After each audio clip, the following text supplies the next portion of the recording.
त्याचा अवतार तिथं तुझ्या गावातून तू त्याला ताप देतो आणि इकडं आला. इथं मी आता काही करू शकत नाही.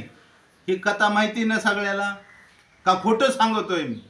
मग तिथं जर आता ते तुम्ही चरित्र सांगता ऐकता आणि तरी पुन्हा म्हणता तिथं जा, म्हणजे ह्याच्या डोक्यावर काहीतरी परिणाम. ज्याने ज्ञानेश्वरी, ज्याने गंध घातलाय, ज्याने माळ घातली, त्याने प्रत्येकाने घरात ज्ञानेश्वरी ठेवायची, ज्ञानेश्वरी वाचायची. ज्ञानेश्वरी वाचली तर कळलं हा काय बोंब बोलतोय म्हणून. ज्ञानेश्वरी जेवढे महाराज आहेत, ज्ञानेश्वरी 13व्या अध्याय पहिलीच ओळ आहे, आत्मरूप गणेशू केली स्मरण होय सकळ विद्येचे अधिकारी. पण 99% महाराज जयाचे केली स्मरण म्हणतात. हे हे आपण डोळ्यात. मग हा जो म्हणतोय तो कसा आहे ह्याने, आणि तो प्रमाण घेतो पाहून या ग्रंथ करावे. पाहिले का?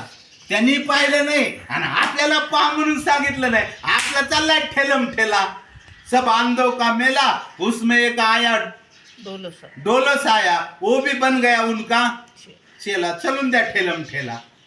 हा, ज्या दिवशी तुम्ही ज्ञानेश्वरी वाचाल 13वा अध्याय काढाल आणि जर जयाचे केली स्मरण, महाराज तुम्ही ओळ चुकलात असं का म्हणता? बरं एक नाही, लाईनच आहे तशी.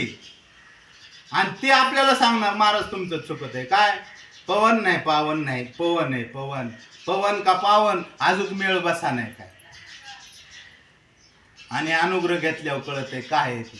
पवन सूत हनुमान की जय. हनुमंत राय आज आहेत का? भेटले तर बरं, भेटले तर बरं. आणि ते हनुमंत राय तुम्ही आहात, त्या ब्रह्माला हनुमंत ही संज्ञा आहे, चैतन्याला ब्रह्म ही संज्ञा आहे. संत हे चैतन्य स्वरूप आहेत, ब्रह्म स्वरूप आहेत. आणि ते ब्रह्ममूर्ती संत जगी अवतरेल त्या ब्रह्माचा बोध करून देण्यासाठी ह्या पुण्यतिथी असतात.